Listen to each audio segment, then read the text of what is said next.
ꯀꯔꯤ ꯀꯣꯛꯈꯤꯕꯅꯣ ꯑꯆꯨꯝꯕ ꯑꯃꯗꯤ ꯑꯁꯦꯡꯕꯗꯣ ꯁꯣꯏꯗꯅ ꯈꯪꯂꯒꯅꯤ ꯁꯔ ꯔꯥꯖꯦꯟꯅ ꯁꯣꯛꯇꯨꯅ ꯂꯩꯕꯗꯨ ꯇꯥꯕꯗ ꯌꯥꯝꯅ ꯅꯨꯡꯉꯥꯏꯇꯦ ꯁꯔ ꯑꯗꯨꯕꯨ ꯁꯔ ꯃꯤꯌꯥꯝꯅ ꯀꯔꯤꯒꯤꯗꯃꯛ ꯑꯆꯨꯝꯕ ꯑꯃꯗꯤ ꯑꯔꯥꯟꯕ ꯈꯪꯗꯅ ꯑꯩꯈꯣꯏꯗ ꯇꯥꯏꯅꯕꯅꯣ ꯁꯔ ꯒꯥꯡꯃꯩ ꯑꯆꯨꯝꯕ ꯀꯔꯤꯅꯣ ꯑꯔꯥꯟꯕ ꯀꯔꯤꯅꯣ ꯍꯥꯏꯕꯗꯣ ꯑꯩꯈꯣꯏꯅ ꯄꯨꯊꯣꯛꯅꯕ ꯁꯣꯏꯗꯅ ꯍꯣꯠꯅꯒꯅꯤ ꯑꯃꯔꯣꯝꯗ ꯑꯩꯗꯤ ꯀꯦꯁ ꯑꯃꯁꯨ ꯂꯣꯏꯁꯤꯟꯗ꯭ꯔꯤꯕꯅꯤ ꯁꯔ ꯀꯔꯝꯕ ꯀꯦꯁ ꯑꯣꯏꯕ꯭ꯔꯥ ꯁꯔ ꯅꯪꯅ ꯈ꯭ꯔꯤꯁꯃꯥꯁꯀꯤ ꯀꯨꯝꯍꯩ ꯆꯠꯈ꯭ꯔꯤꯉꯩꯗ ꯑꯩꯒ ꯖꯦꯜꯗ ꯂꯩꯃꯤꯟꯅꯔꯝꯕ ꯀꯨꯂꯥ ꯀꯧꯕ ꯑꯍꯜ ꯑꯃꯒꯤ ꯃꯍꯥꯛꯀꯤ ꯀꯦꯁꯇꯨꯁꯨ ꯂꯣꯏꯁꯤꯜꯂꯕꯅꯤ ꯊꯧꯗꯣꯛ ꯑꯗꯨꯒꯤ ꯔꯤꯄꯣꯔꯠ ꯑꯃ ꯀꯣꯔꯠꯇ ꯂꯥꯡꯈꯠꯈ꯭ꯔꯕꯅꯤ ꯃꯗꯨꯒꯤꯁꯨ ꯑꯊꯨꯕ ꯃꯇꯝꯗ ꯍꯤꯌꯔꯤꯡ ꯇꯧꯅꯕ ꯍꯣꯠꯅꯔꯤ ꯑꯃꯔꯣꯝꯗ ꯃꯗꯨꯒꯤ ꯀꯦꯁ ꯑꯗꯨꯒꯤꯗꯃꯛ ꯑꯩ ꯈꯔ ꯆꯦꯟꯊꯣꯛ ꯆꯦꯟꯁꯤꯟ ꯇꯧꯔꯨꯕꯅꯤ ꯑꯗꯨꯒ ꯑꯩꯅ ꯍꯜꯂꯛꯄ ꯃꯇꯝꯗ ꯊꯧꯗꯣꯛꯁꯦ ꯊꯣꯛꯇꯨꯅ ꯂꯩꯔꯝꯃꯅꯤ ꯁꯔ ꯁꯟꯇꯣꯁ ꯁꯔ ꯂꯣꯀꯦꯁꯟ ꯀꯃꯥꯏꯅ ꯇꯧꯔꯦ ꯁꯔ ꯃꯐꯝ ꯑꯗꯨꯗꯒꯤ ꯃꯤꯅꯤ ꯍꯥꯏꯕꯗꯤ ꯆꯨꯝꯃꯦ ꯃꯍꯥꯛꯀꯤ ꯂꯣꯀꯦꯁꯟꯁꯨ ꯁꯤꯗ ꯂꯩꯖꯔꯦ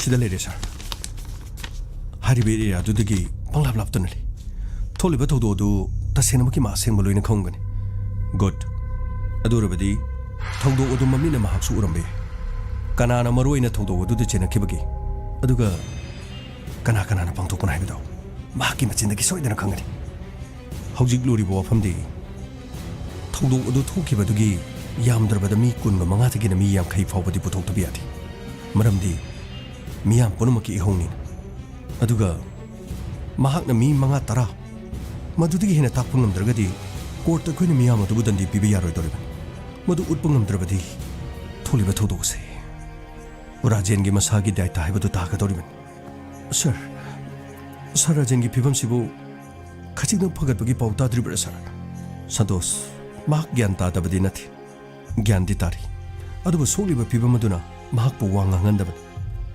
ꯗꯣꯛꯇꯔꯅ ꯑꯌꯥꯕ ꯍꯦꯛ ꯄꯤꯕꯒ ꯃꯥꯕꯨ ꯎꯅꯔꯒ ꯃꯍꯥꯛꯀꯤ ꯁ꯭ꯇꯦꯠꯃꯦꯟ ꯑꯃꯁꯨ ꯂꯧꯕ ꯇꯉꯥꯏꯐꯗꯕ ꯂꯩꯔꯤ ꯁꯔ ꯍꯟꯗꯛꯀꯤ ꯊꯧꯗꯣꯛꯁꯤꯡ ꯑꯁꯤ ꯑꯩꯈꯣꯏꯒꯤ ꯁꯔꯗ ꯑꯃꯨꯛ ꯔꯥꯍꯨꯜꯗ ꯑꯃꯨꯛ ꯁꯔ ꯔꯥꯖꯦꯟꯗ ꯑꯃꯨꯛ ꯁꯔ ꯃꯁꯤꯕꯨ ꯁꯟꯇꯣꯁ ꯅꯪꯁꯨ ꯅꯤꯡꯍꯟꯅꯔꯕ꯭ꯔꯣ ꯅꯪꯁꯨ ꯀꯤꯔꯕ꯭ꯔꯣ ꯑꯩꯈꯣꯏꯅ ꯆꯪꯂꯛꯂꯤꯕ ꯗꯤꯄꯥꯔꯠꯃꯦꯟꯁꯦ ꯑꯩꯈꯣꯏꯒꯤ ꯁꯤꯟꯐꯝ ꯑꯁꯤꯗꯤ ꯃꯁꯤꯅꯤ ꯑꯩꯈꯣꯏꯒꯤ ꯅꯨꯡꯉꯥꯏꯕ ꯍꯥꯏꯕꯗꯤꯅꯦ ꯃꯤꯌꯥꯝꯅ ꯅꯨꯡꯉꯥꯏꯕ ꯃꯤꯌꯥꯝꯅ ꯍꯔꯥꯎꯕ ꯑꯗꯨꯒ ꯑꯩꯈꯣꯏꯒꯤ ꯏꯊꯧꯗꯤ ꯃꯁꯤꯅꯤ ꯑꯩꯈꯣꯏꯒꯤ ꯑꯋꯥꯕꯗꯤ ꯑꯋꯥꯕ ꯀꯧꯗꯦ ꯑꯩꯈꯣꯏꯅ ꯊꯦꯡꯅꯔꯤꯕ ꯈꯨꯗꯤꯡꯃꯛꯇꯣ ꯃꯗꯨ ꯑꯩꯈꯣꯏꯒꯤ ꯗ꯭ꯌꯨꯇꯤ ꯀꯧꯏ sir I am sorry sir It's all right.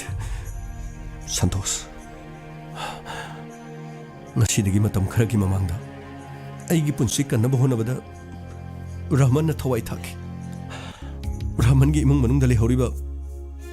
Makhoi gi awabadu ngasi phawba aina sumen solbu ngamti.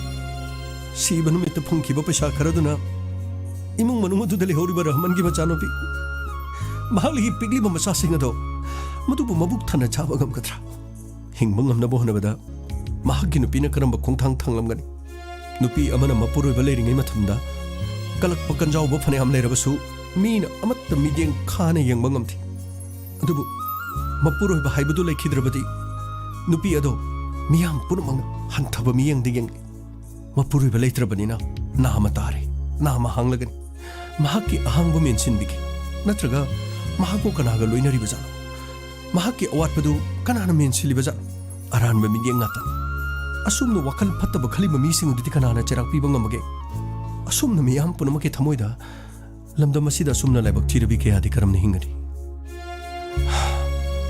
imung manung adigi awaba yenglaga Rahman gi manaw na pathom bamre mahna su semjaramani handak 12 thagani hai 12 tudong pastor obadi Rahman gi yenglaga imung manung uda tangai phadana thabak ama pibiu haiduna DG da ina takna duna laki adu hauju phawba thabak to onthokpa leite madu erabadi mayambagi masasing adu Rahman gi manaw aduna khachik to erabasu mukoigi mahimasing tambado erabasu kharadi soidani yengsin birakani khali achumani sir aikoi bidi miyamna hanthana matam punamakta dum yengduna le adu aikoi gi damakta leriba awada pa amadi asuguma laibak thiba thongdo kayada awaba tarakpasingdadi karana su matam khoi gi damak mateng pangminaba leiti Santos miyamna mateng pangnananabagi damak aikoi hingba natini aikoi ni hingibase aikoi isana isagi khongpham leppa ngamnanabagi damaktani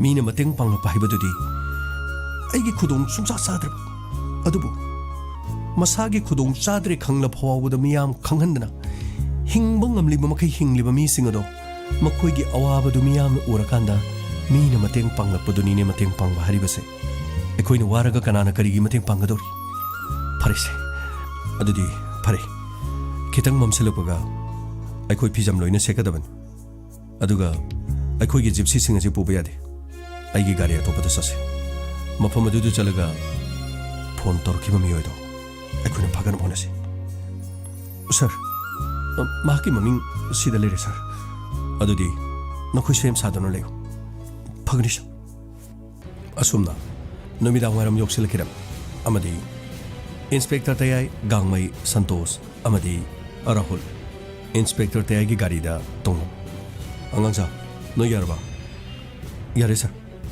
आई वाहिगे यारिबा मखै मफम अदु योरगा अखोइ police ने हाबसे खंगदना होनगदम अदुगा ngarang khakta thongdok se thokhibanina mahak bo akoina phana bohnabada aruboigen karigum imung manung adugi mi sing aduna laukhong duna torobadi khudong thibado ngarang ge dugum thongdok su thokpi nakhoi yamna seksinggadabani aduga karigum mi yamna henjelaktuna khoibu mafam aduda khudong thiba thonge haina khalabadi ai isagi khanduna legan nakhoina sana sa hingnaba soktanaba mafam adugi chenggadabani sir madumadi sir कैदौरे Rahul sir मफम अदुदा अखोइगी मी अमतंग सोक्लबसु sir अइदि मफम अदु थादोक्तुना चलोइ सर राहुल थोलिबा थौदोक्से मियामगे मॉब लिंचिंग अदुगा मॉब जस्टिस मदुगी मोंगदने लाकदोरिबसे अइ नुंसी हाइदुना मफम दुना लेरबदिने नखोइजो चमानना राजेना तारिबदा साजि तागदोरिबनि अइना हारिबसिन नखोइना साना साना मफम अदुदि नाथोक्तुना चेना भोनगदबन अदुगा अहेनबा फोर्स कौदुना मफम अदुदा सोहोरिबा फावरिबसिंगदु कना भोनगदबन फनी सर गामई सर आई रेडी लेजरे सर ओके अदुदी थोरसिको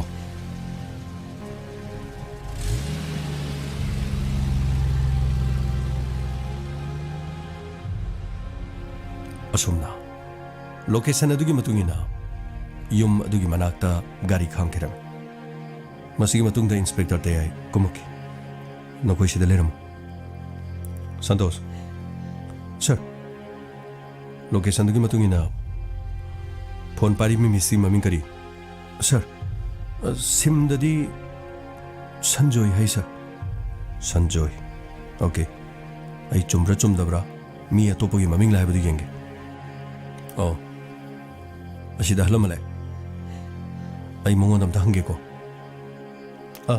तादा तादा केनो तंगजिगेबा इबुंगो करी हाइगे तादा अखोइगे इमानबमा स्वाइदा संजोय कौबम लेबनेबा मखोइ युमदु खंगद्रबा अदो आइसे मम्बसिदा ओइद्रे येत्रा इसे खंगद्रबा संजोयदे करमबनोने नाहवाइ बोनगा सानारमबदरो बोन सानबा अदुमदि खंगद्रे तादा अखोइ नाहवाइ तिनजरमनी संजोय कौबजे अखोइ सिदैदा अमा खक्तनी तु असिगी कोंथोंग पानबसे असिगी युमसिनी असिगी कोंथोंग अमा पालिसे असिदसु संजोय कौबम लेबने अदुदा चंगगे हे हंगो ओ फरे फरे तादा याम नुंगाइजरे तादा मसिगी मतुंग इंस्पेक्टर तयाई मखोइगी गाड़ी अदुदा चंगसिलकी संतोष सर बोनगा सानारंबा संजय कौबमदि सिलै है अदुबु मसिमंगनि हाइबदि अखोइनासु खंबा ngamद्रे नखोइ अनिमा गाड़ी दले होरो अदुगा संतोष नंग लो अखोइ पुलुप चंगदिने चिंगना खरन अदुगा राहुल सर गाड़ी दो थोंनो बसेम सादन लेयो अखोइनि यामा थुना संजय हरिबा मीदु फादनो पुथोरलबदि गाड़ी थुना थोंनो होनगदबन मियाम ओमसिलक्त्रिङैदा फगनि सर आई रेडी द लेजरोगे सर फरे संतोष सर लाक्चरे सर अदुगा होरेनि मुंचंग मतमदने आई दम वारी सागे अदुगा अखोइ तपना तपना वांगांगदबनिको फनी सर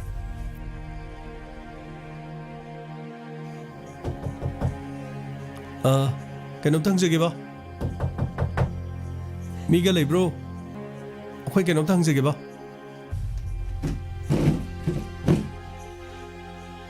कना ओइबिरबन संजोयबो लेबिदब्रा ꯑꯩ ꯏꯁꯥꯅꯤ ꯑꯩ ꯁꯟꯖꯩ ꯑꯣ ꯑꯗꯨꯗꯤ ꯁꯟꯖꯩ ꯃꯥꯡꯒꯣꯟꯗ ꯑꯣꯏꯔꯁꯨ ꯌꯥꯏ ꯑꯁꯨꯝ ꯉꯥꯏꯍꯥꯛꯇꯪ ꯐꯝꯃꯒ ꯋꯥꯔꯤ ꯑꯃꯇ ꯍꯪꯖꯒꯦꯅ ꯇꯧꯕꯅꯤ ꯑꯧ ꯀꯔꯤ ꯃꯇꯥꯡ ꯁꯤꯗ ꯐꯝꯖꯩ ꯍꯣꯏ ꯌꯥꯔꯦ ꯀꯔꯤꯝꯇ ꯑꯇꯣꯞꯄ ꯋꯥ ꯂꯩꯕ ꯅꯠꯇꯦꯗ ꯁꯟꯖꯩꯁꯦ ꯀꯔꯤ ꯀꯔꯤ ꯍꯣꯠꯅꯕꯤꯔꯤꯒꯦ ꯍꯧꯖꯤꯛꯁꯤꯕꯣ ꯑꯩ ꯀꯔꯤꯁꯨ ꯍꯣꯠꯅꯗꯦ ꯁꯨꯝ ꯌꯨꯝꯗ ꯁꯨꯝ ꯂꯩ ꯁꯟꯖꯩ ꯑꯩꯈꯣꯏꯁꯦ ꯅꯉꯣꯟꯗꯒꯤ ꯀꯔꯤꯒꯨꯝꯕ ꯑꯝꯇꯪ ꯈꯪꯅꯤꯡꯕ ꯅꯪꯅ ꯃꯇꯦꯡ ꯄꯥꯡꯕꯤꯔꯒꯗꯤ ꯌꯥꯝ ꯅꯨꯡꯉꯥꯏꯖꯒꯅꯤ ꯑꯩꯈꯣꯏꯕꯨ ꯂꯥꯟꯅ ꯈꯟꯕꯤꯒꯅꯨ ꯑꯩꯈꯣꯏ ꯄꯨꯂꯤꯁ ꯗꯤꯄꯥꯔꯠꯃꯦꯟꯇꯒꯤ ꯂꯥꯛꯆꯕꯅꯤ ꯍꯥꯏꯔꯤꯁꯤꯕꯨ ꯀꯔꯤ ꯃꯇꯥꯡꯒꯤ ꯅꯠꯇꯦ ꯁꯟꯖꯩ ꯀꯔꯤꯝꯇ ꯄꯥꯈꯠꯄꯤꯒꯅꯨ ꯆꯨꯝꯅ ꯑꯩꯈꯣꯏꯅ ꯈꯪꯖꯅꯤꯡꯕ ꯈꯔꯗꯣ ꯑꯗꯨꯝ ꯍꯪꯖꯒꯦꯅ ꯇꯧꯕꯅꯤ ꯑꯗꯨ ꯁꯟꯖꯩꯅ ꯑꯗꯨꯝ ꯁꯦꯡꯅ ꯍꯥꯏꯕꯤꯔꯒꯗꯤ ꯁ꯭ꯋꯥꯏꯗ ꯑꯗꯨꯝ ꯂꯣꯏꯁꯤꯟꯅꯔꯁꯨ ꯌꯥꯔꯦ ꯑꯗꯨꯕꯨ ꯁꯟꯖꯩꯅ ꯑꯁꯦꯡꯕ ꯍꯥꯏꯕꯤꯗ꯭ꯔꯒꯗꯤ ꯇꯉꯥꯏꯐꯗꯅ ꯑꯩꯈꯣꯏ ꯁ꯭ꯇꯦꯁꯟꯗ ꯆꯠꯇꯕ ꯌꯥꯗꯕ ꯑꯩꯗꯤ ꯀꯔꯤꯒꯤ ꯁꯟꯖꯩ ꯉꯔꯥꯡꯁꯤ ꯑꯦꯁ ꯑꯥꯏ ꯔꯥꯖꯦꯟꯗꯅ ꯍꯥꯟꯅ ꯀꯣꯜ ꯇꯧꯔꯛꯑꯦ ꯍꯥꯏꯕꯁꯦ ꯁꯤꯗ ꯂꯩꯔꯤꯕ ꯀꯣꯜ ꯗꯤꯇꯦꯜꯁ ꯔꯦꯀꯣꯔꯠꯁꯤꯅ ꯈꯪꯉꯤ ꯑꯗꯨꯒ ꯑꯗꯣꯝꯅ ꯀꯣꯜ ꯑꯅꯤꯔꯛ ꯑꯍꯨꯝꯂꯛ ꯇꯧꯈꯤ ꯑꯦꯁ ꯑꯥꯏ ꯔꯥꯖꯦꯟꯅꯁꯨ ꯑꯗꯣꯝꯒꯤ ꯅꯝꯕꯔꯁꯤꯗ ꯀꯣꯜ ꯇꯧꯈꯤ ꯑꯗꯨꯕꯨ ꯉꯔꯥꯡ ꯊꯣꯛꯈꯤꯕ ꯊꯧꯗꯣꯛꯁꯦ ꯃꯇꯧ ꯀꯔꯝꯅ ꯊꯣꯛꯈꯤꯕꯅꯣ ꯍꯥꯏꯕꯒꯤ ꯑꯁꯦꯡꯕꯗꯣ ꯃꯗꯨ ꯈꯛꯇꯪ ꯑꯩꯈꯣꯏꯅ ꯈꯪꯕ ꯄꯥꯝꯃꯤ ꯑꯗꯨꯒ ꯑꯗꯣꯝꯅ ꯈꯪꯗꯦ ꯊꯧꯗꯣꯛ ꯑꯁꯤꯗ ꯑꯗꯣꯝꯅ ꯀꯣꯜ ꯇꯧꯈꯤꯗꯦ ꯑꯗꯨ ꯍꯥꯏꯕ ꯇꯥꯔꯒꯗꯤ ꯇꯉꯥꯏꯐꯗꯅ ꯑꯗꯣꯝꯕꯨ ꯄꯨꯖꯕ ꯇꯥꯔꯦ ꯑꯗꯨ ꯅꯠꯇ꯭ꯔꯒ ꯑꯗꯣꯝꯅ ꯊꯃꯣꯏ ꯁꯦꯡꯅ ꯍꯥꯏꯕꯤꯔꯕꯗꯤ ꯀꯔꯤꯁꯨ ꯀꯥꯏꯕ ꯂꯩꯇꯦ ꯁꯔ ꯑꯆꯨꯝꯕꯅꯤ ꯀꯣꯜ ꯇꯧꯈꯤꯕꯗꯨ ꯑꯩꯅꯅꯤ ꯑꯩꯅ ꯀꯣꯜ ꯇꯧꯖꯈꯤꯕꯅꯤ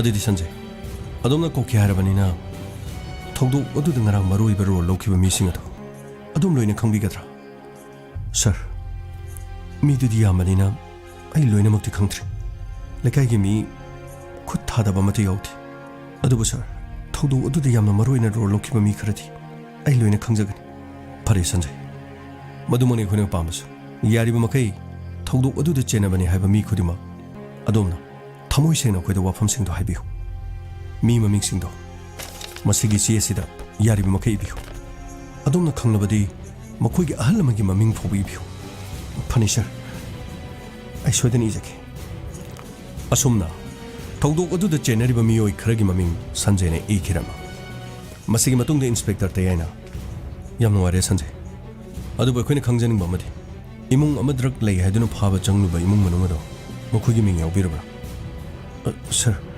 ꯃꯈꯣꯏꯒꯤ ꯃꯤꯡꯅꯤ ꯑꯁꯤꯒꯤ ꯈ꯭ꯋꯥꯏ ꯃꯊꯛ ꯊꯪꯉꯤꯁꯤ ꯑꯣꯀꯦ ꯌꯥꯝ ꯅꯨꯡꯉꯥꯏꯔꯦ ꯁꯟꯖꯩ ꯑꯗꯣꯝꯅ ꯍꯥꯏꯔꯤꯕ ꯗ꯭ꯔꯒꯁꯤꯡ ꯑꯁꯤ ꯃꯈꯣꯏ ꯏꯃꯨꯡꯗ ꯂꯩꯔꯦ ꯈꯪꯕꯁꯤ ꯃꯇꯧ ꯀꯔꯝꯅ ꯈꯪꯕꯅꯣ ꯅꯠꯇ꯭ꯔꯒ ꯑꯗꯣꯝꯅ ꯄꯨꯂꯤꯁꯇ ꯄꯥꯎ ꯄꯤꯗꯨꯅ ꯐꯥꯍꯜꯂꯛꯂꯤꯕꯁꯦ ꯃꯁꯤ ꯑꯗꯣꯝꯒꯤ ꯀꯔꯤ ꯋꯥꯈꯜ ꯂꯩꯕꯒꯦ ꯁꯔ ꯑꯩꯒꯤ ꯏꯅꯥꯎꯅꯨꯄꯥ ꯑꯃ ꯃꯊꯧ ꯃꯉꯝ ꯄꯥꯡꯊꯣꯛꯈꯤꯕ ꯂꯣꯏꯕ ꯀꯨꯏꯗ꯭ꯔꯤ ꯁꯔ ꯑꯣ ꯃꯗꯨꯗꯤ ꯀꯔꯤꯒꯤ ꯁꯔ ꯑꯩꯈꯣꯏꯅ ꯈꯔ ꯈꯔ ꯏꯟꯈꯠꯂꯛꯄ ꯃꯇꯝꯗꯒꯤ ꯑꯩꯈꯣꯏꯒꯤ ꯂꯩꯀꯥꯏ ꯑꯁꯤ ꯃꯐꯝ ꯑꯁꯤꯒꯤ ꯅꯍꯥ ꯄꯨꯝꯅꯃꯛ ꯉꯜꯂꯤꯉꯩꯒꯤ ꯃꯇꯝꯗꯒꯤ ꯅꯤꯁꯥ ꯑꯌꯥꯝꯕ ꯂꯣꯏꯅ ꯁꯤꯖꯤꯟꯅꯩ ꯒꯟꯖꯥ ꯌꯨ ꯈꯥꯏꯅꯤ ꯑꯗꯨꯕꯨ ꯁꯔ ꯑꯁꯨꯝꯅ ꯃꯈꯣꯏꯅ ꯁꯤꯖꯤꯟꯅꯔꯕꯅ ꯍꯧꯖꯤꯛꯀꯤ ꯍꯣꯡꯂꯛꯂꯤꯕ ꯇꯣꯉꯥꯟ ꯇꯣꯉꯥꯟꯕ ꯅꯤꯁꯥ WY ꯇꯦꯕ꯭ꯂꯦꯠ ꯅꯝꯕꯔ 4 ꯇꯣꯉꯥꯟ ꯇꯣꯉꯥꯟꯕ ꯗ꯭ꯔꯒ ꯃꯈꯜ ꯀꯌꯥ ꯃꯔꯨꯝꯁꯤ ꯃꯈꯣꯏ ꯁꯤꯖꯤꯟꯅꯕ ꯍꯧꯔꯛꯈꯤ ꯑꯗꯨꯕꯨ ꯁꯔ ꯍꯥꯏꯔꯤꯕ ꯄꯣꯠꯂꯝꯁꯤꯡ ꯑꯁꯤꯁꯨ ꯑꯩꯈꯣꯏꯒꯤ ꯃꯐꯝ ꯑꯁꯤꯗ ꯃꯔꯥꯡ ꯀꯥꯏꯅ ꯐꯪꯏ ꯂꯩꯀꯥꯏ ꯑꯁꯤꯗ ꯃꯃꯤꯡꯇꯒꯤ ꯑꯣꯏꯕ ꯀ꯭ꯂꯕ ꯑꯃ ꯂꯩ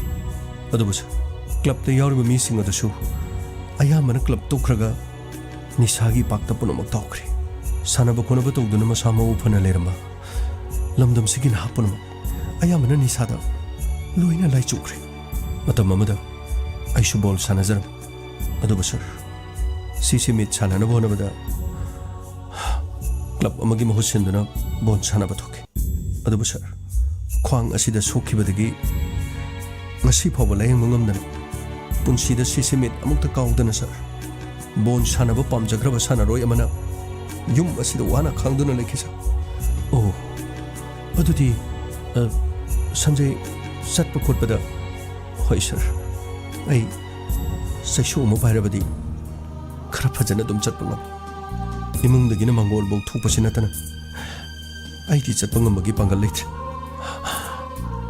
ꯏꯃꯨꯡ ꯑꯁꯤꯗ ꯁꯨ ꯅꯣꯝꯕ ꯇꯧꯒꯗꯕꯁꯨ ꯑꯩꯅ ꯁꯥꯟꯅꯕꯗꯒꯤ ꯁꯣꯛꯇꯨꯅ ꯂꯩꯔꯤ इनाहो मखक लेबदुसु इमुंग असिदा सु नोंबा तौदुना अरे लेता पुनमक तानादुना हिंमिनगदबदु निशागी इपाक्ता तौदुना अखोई मयाम पुनमक थादोदुना चतख्रे ओ यमना नुंगाइतबा पाउनी सर निशाना लाइचुरबा अैगे लेखाई अैगे लमदमसे अैना नुमिदा वैरम सैसु सुदुना मफम अमदगी अमदा कोइ चतुना ये लेखाई लमदमसिदा लिरिबा अयामा पुनमक अतोप सेंदा लंबी अमदा तौद्रे माना माना थोपा मफम असिदा मखल कयागी द्रग कया ललोंदुना ले यंबियो सर हेक नुंथिल पोबोबतगिना नुमिदा वैरम फावबदा अखोई लेखाई सिदा लांगलिबा गारी मचा मयाम पाखंग मचा कया इमाना पोबदगी उद्रिबा करम करम लेखाई लापनो खंगते गारी अमदा अनी अहुम नमसिंदुना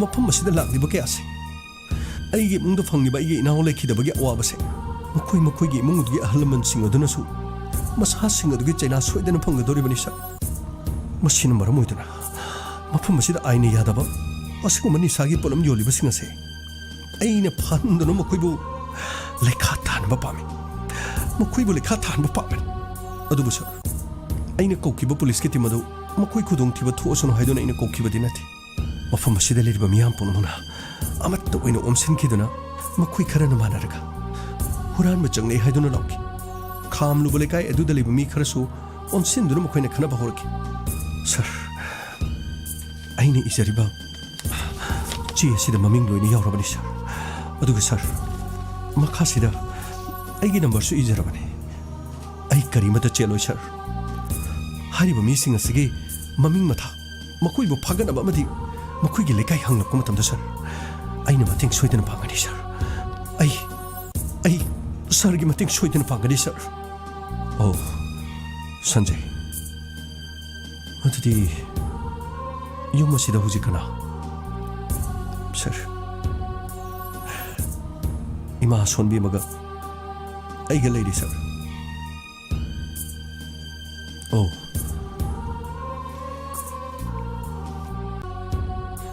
संजय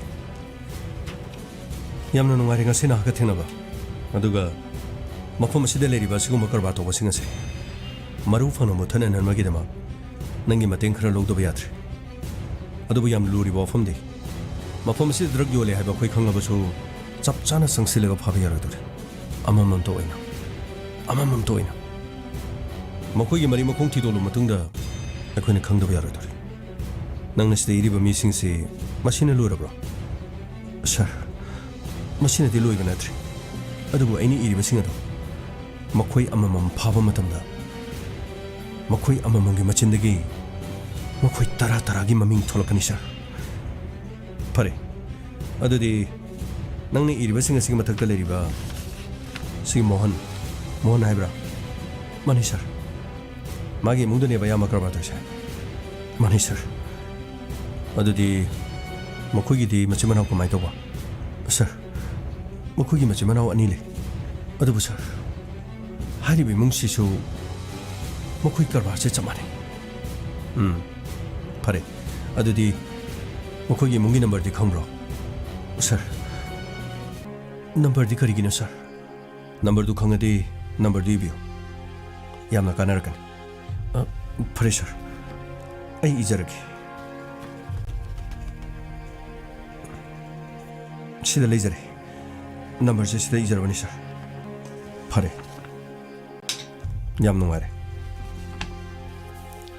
अदुदी संजय मखा ताबदि पाव फाउनरस ngasigiди khoi chanaba toki aduga akhoi mafam asida lai hebase nangna mi to bathai dupigan maramdi akhoi police ni khangkrabadi adom da su khudong therapy sir ai kana mata khangan jar ai ge bol sana minarama maruma pani haiduni khumjake phare yam nungai jare adudi akhoi chaluki phani sir asomna inspector tayai sanjay ge mungdagi thoraki amadi gari aduda tongki sir hojidi makhasi gari tobada makhoi sida leriba mayam sigi thaudu si thoki bi mung mohan gi mung se masida koina sangsolubadi khudong thiran aduna ai laiba kam tung gengke Sir, 하리시보 가리도 मखोगी मफम सिदगी खरा थौदोसे अदुगा लम्हांग ओइने तौबो मफम side खामगा I call मुथा तोके चलो राहुल सर गाड़ी दो थोरो फनी sir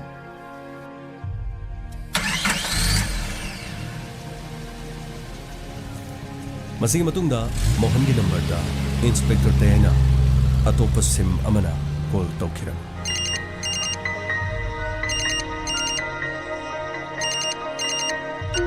hello hello hello Hey, kanano? Si phone tore si kanano? ए हेलो हेलो तमो तमो तमो Hey, kanano ne? Tamo si kanano? तमो मोहन नत्रो तमो Mohan Hey, mani ne? Kanano phone tore si bo? तमो तमो तमो अखोई यामना थारकनेबा अखोई यामना Kaino no yamadi? तमो ngrangi थौदोक्तो अदुदगी तमोना तमोगी मनाक्ता पोचै थाबो खोटपा तौबदो अखोई मीदु खरा ओंथोकनासेना तमोदा हाइबगेना phone तौरैनी Hey, kanano pot ka hisibo? Kanino? Nang kanano? Nang kanano ba? तमो मतम मांगनना अमुक लेरे तमोदा पीरो जोना पोतो पीबा लाखपनेबा ngrangi दुदगी तमोगी मनाक्ता चंगबा की लेरे तमो खितंग थोपिरो Hey, kanano nambo? Kanano ba nambo? तमो मतम मांगनना अमुक लेरनो मे तमो पोची तमोदा पीरमो ना लाइनी तमो पैसादी कोना फानाजे ये तमो पोची हमतो लोक्सन Biroba Hey, ay pesa kam ta litine. Kari pono ne no lo wai du bo. तमो पैसादी कोना पीरसु यानी हाइए ngrangi थौदोक्तो दगी चंगसन बा फरक तारे ये तमो थोंगोंग बौतो थोबिरोबा तमो Kari no ne hajibo. Na hangai tharak bangang dong tharak ta dana. Karam bangang no ni phone tore si bo. Noi bo si grai lege ne. तमो अखोई थोंगोंदो अदुदगी खितंग हेंदोगा अखोई गाड़ी अंगौबो मो खामा लेबने अदुदगी तमो आई फट कोमधरकेबा तमो अदु तमोना पोसे फटना लहौरोबा पैसादी कोना हंजिंगा पानारोबा पोसे पुरबनिना तमो लंबीदा साइड पुलिस चेक होएबा अखोई मु फारनेबा तमो pot खरसी लहौरोबा Ngarang gi thong duga ai di po chai si sidam ta tham drabani ne. Noi thaido thamam ni ne. Noi na mo po chai si bu amuk karan ta gre. Nang bo koi tombai mi ro. माने माने तमो माने अखोई यामा तो मननी अखोई यामा तो मना हरपनी O phare le ramo. Ai phator ke ko. Ai ek thoropaga poto sorok matai tham ga ba. Adu no khoi chakhi ga do ba. Ai na poto tamna khulo go dam ni ko. फरे फरे तमो अदुई तमो थोंदु हेंतोगा खितंग लाखपिउको तमो असाइदा police check होएबा तमो खितंग थुबिरोको Pura birag yang ni to wi. Ta loro ki ke to lo sandra di. Hey. Say, Santos nang nasigi bag sa paraga sita lepo. Aduga, nupa sina thorko matamda bag to makhada thamo. Aduga, Rahul, nana gari do kitang thogadaba. Aduga, aina amambagi khudong chaba si lorga swaida lumdunu leke. Aduga, maak pu namduna ina phagani. Matamadu no khane gari maning hanjalaga maabo mafam sidagi phadanu pogadam. Is that clear? Yes sir Kadai dhalai jano ne. Mangra kansida. Oh, the gari ngobam di khame.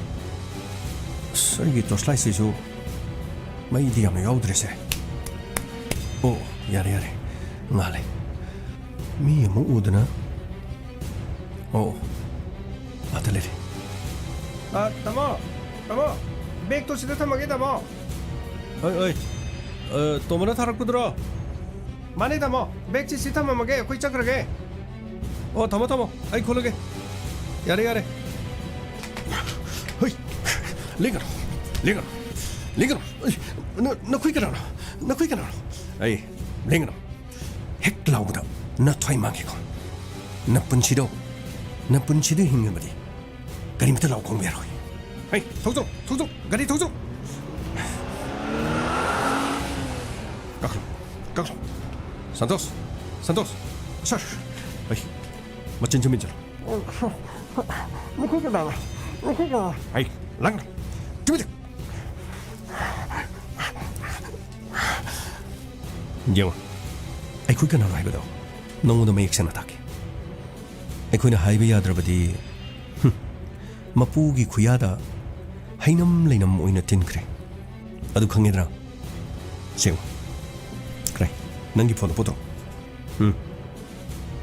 santos sir phone jo paisal aduga nangi imuna soidana phone torgani phone tobu matamaduda nangna khungadabado adu so khona haigani aduga ꯑꯩꯈꯣꯏꯗ cooperation ꯐꯤ ꯇꯥꯔꯒꯗꯤ ꯅꯪꯕꯨ ꯇꯦꯛꯇ ꯀꯥꯏꯗꯅ ꯊꯥꯗꯣꯛꯀꯅꯤ ꯑꯩ Rahul sir Rahul ꯈꯔ ꯊꯨꯅ ꯊꯣ ꯐꯅꯤ ꯁꯔ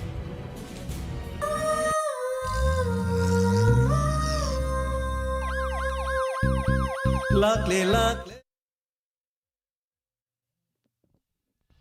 ꯍꯧꯖꯤꯛ ꯇꯥꯕꯤꯈ꯭ꯔꯦ ꯏꯟꯁꯄꯦꯛꯇꯔ ꯇꯌꯥꯏ ꯊꯧꯔꯝ ꯑꯁꯤꯒ ꯍꯟꯖꯤꯟꯕ 50ꯁꯨꯕ ꯇꯥꯡꯀꯛ ꯂꯥꯏꯌꯦꯡꯖꯔꯤ